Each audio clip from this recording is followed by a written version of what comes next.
नमस्कार। Shashikant art class में आप सभी विद्यार्थियों का स्वागत है। आज क्लास 11 का इकोनॉमिक्स का 7वां चैप्टर सहसंबंध के बारे में चर्चा करेंगे। ध्यान से समझिए। सहसंबंध के सूत्र का प्रतिपादन किसने किया था? चार्ल्स स्पीयरमैन और कार्ल पियर्सन ने। यदि दो चर के बीच समूह संबंध 0 शून्य है तो इसका तात्पर्य है सहसंबंध की अनुपस्थिति। अंतर कोटि रीति किसकी देन है? स्पीयरमैन की। बुद्धिमत्ता, सुंदरता आदि गुणात्मक तथ्यों के मध्य सहसंबंध गुणांक है, इनमें से कोई नहीं। जब दो चरों के बीच परिवर्तन एक ही दिशा में होता है तो वह सहसंबंध कहलाता है। धनात्मक। दो चरों के बीच सहसंबंध गुणांक होता है -1 के 1 प्लस के 1। मूल्य तथा मांग के बीच सहसंबंध गुणांक 82 है। परिणाम की विवेचना करें। उच्च परिमाण ऋणात्मक सहसंबंध। चर के मध्य कोटि के अंतर का योग है 0। कार्ल पियर्सन विधि का प्रतिपादन हुआ था 1890 में। स्पीयरमैन कोटि अंतर विधि का प्रतिपादन हुआ था 1890 में। स्पीयरमैन कोटि अंतर विधि का प्रतिपादन हुआ था 1904 में। कार्ल पियर्सन एक प्रसिद्ध प्राणीशास्त्री है।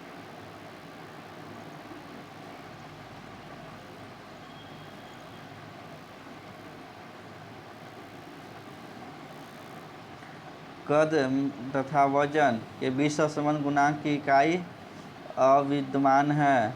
सरल सहसंबंध गुणांक का परास निम्नलिखित होगा -1 से +1 तक। यदि r(xy) धनात्मक है तो x y के बीच का सहसंबंध इस प्रकार होता है। जब y बढ़ता है तो x बढ़ता है। यदि r(xy) = 0 तो तब चर x और y के बीच रेखीय संबंध नहीं होगा। निम्नलिखित तीनों मापों में कौन सा माप किसी भी प्रकार के सहसंबंध की माप कर सकता है? स्पीयरमैन का कोटि सहसंबंध। यदि बड़ी शुद्ध रूप में मापित आंकड़े उपलब्ध हों तो सरल सहसंबंध गुणांक कोटि संबंध की भांति सही होता है। साहचर्य के माप के लिए r को सहप्रसरण के अधिक प्राथमिकता क्यों दी जाती है? साहचर्य का माप x और y के बीच सहसंबंध गुणांक का चिन्ह निश्चित करता है। मानक विचलन सदा धनात्मक होते हैं। जब सहप्रसरण शून्य होता है तो सहसंबंध भी शून्य होता है। सहसंबंध को सहप्रसरण से साहचर्य के मान के लिए अधिक प्राथमिकता दी जाती है क्योंकि यह धनात्मक, ऋणात्मक, शून्य सहसंबंध के विषय में बताता है। सहसंबंध मूलों और पैमानों से स्वतंत्र होते हैं।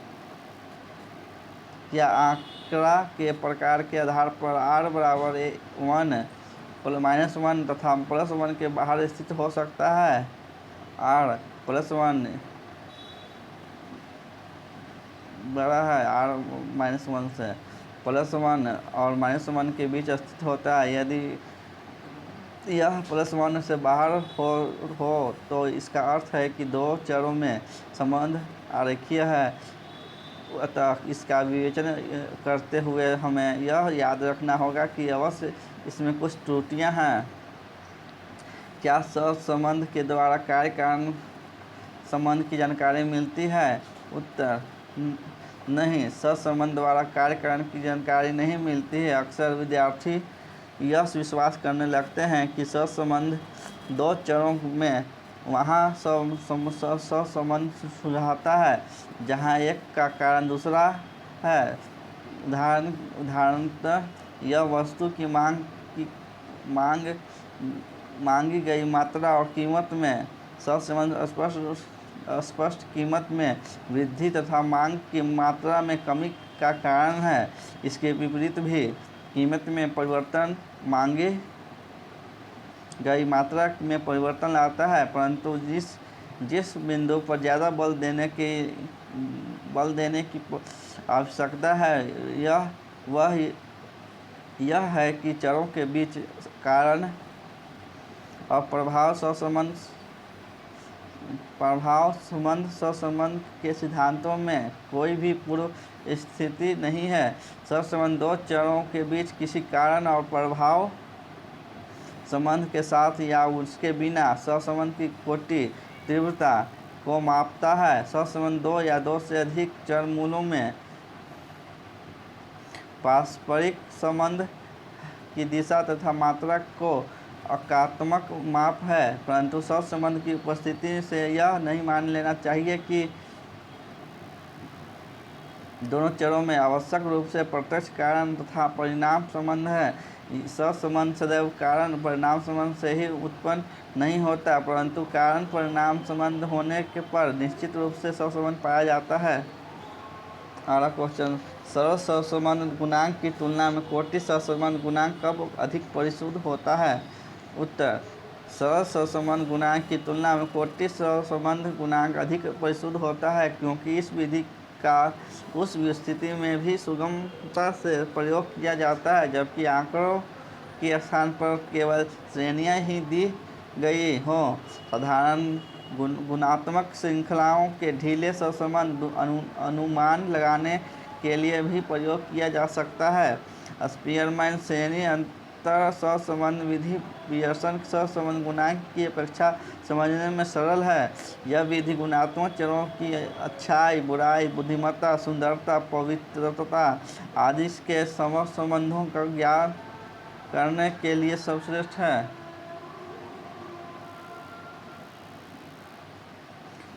क्या शून्य सहसंबंध का अर्थ स्वतंत्रता है? उत्तर, शून्य सहसंबंध का अर्थ स्वतंत्रता नहीं है, अपितु इसका अर्थ रेखीय सहसंबंध की स्वतंत्रता है। दो चरों में आरेखीय सहसंबंध होने पर जब उन्हें प्रकीर्ण आरेख पर दर्शाया जाएगा तो वे शून्य सहसंबंध दर्शाएंगे तथा जब उन्हें पियर्सन या स्पीयरमैन विधि से निकालना जाता है तो यह निम्न सहसंबंध को मान देगा।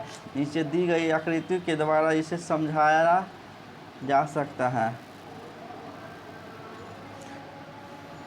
श्रमिक x 0 से x सीमांत उत्पाद श्रमिक MP, इसे शून्य सहसंबंध माना जाएगा जबकि एक स्तर तक x और y धनात्मक रूप से संबंधित है तथा तदुपरांत उसमें ऋणात्मक सहसंबंध है। या सरल सहसंबंध गुणांक किसी भी प्रकार के संबंध को माप सकता है? नहीं, सरल सहसंबंध गुणांक को केवल रेखीय सहसंबंध माप सकता है। यह रेखीय सहसंबंध नहीं माप सकता। यह ऐसे चरों के बीच सहसंबंध ज्ञात नहीं कर सकता जो संख्यात्मक रूप से व्यक्त नहीं किए जा सकते। यह धनात्मक, ऋणात्मक तथा रेखीय सहसंबंध की अनुपस्थिति को माप सकता है। एक सप्ताह तक अपने स्थानीय बाजार से 5 प्रकार की सब्जियों की कीमतें प्रतिदिन एकत्र करें, उनका सहसंबंध गुणांक परिकलित कीजिए, इसके परिणामों की व्याख्या कीजिए। इसका उत्तर छात्र प्रति छात्र भिन्न होगा, परंतु विधि इस प्रकार होगी।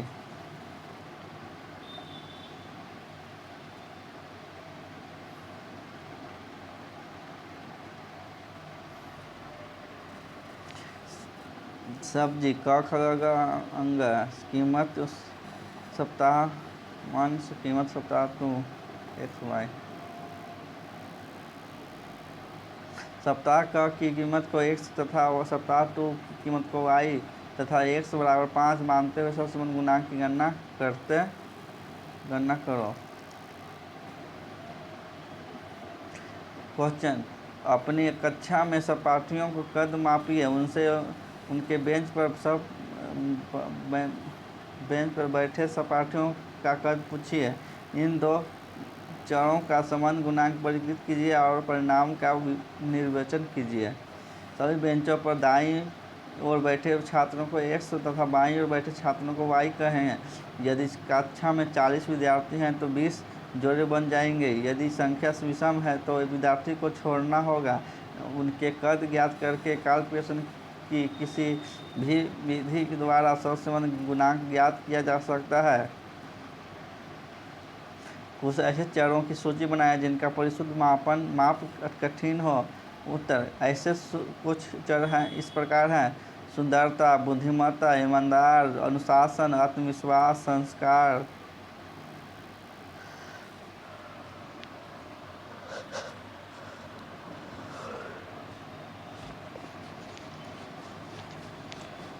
आर के विभिन्न मानों +1, -1 तथा 0 की व्याख्या करें। आर बराबर +1 पूर्ण धनात्मक सहसंबंध, आर बराबर -1 पूर्ण ऋणात्मक सहसंबंध, आर बराबर 0 रेखीय सहसंबंध की अनुपस्थिति।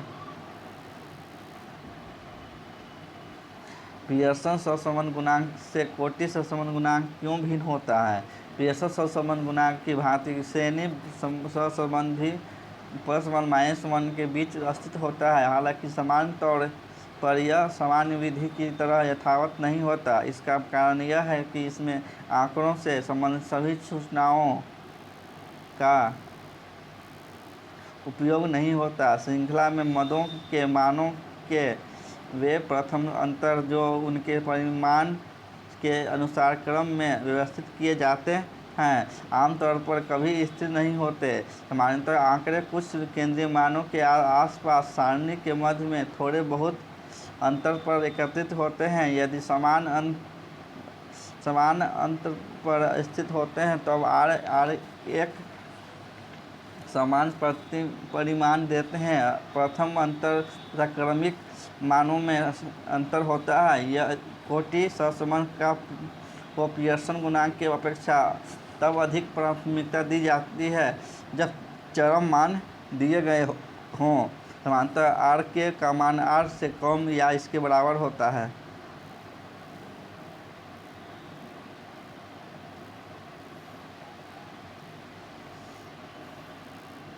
धन्यवाद। चैप्टर समाप्त हुआ।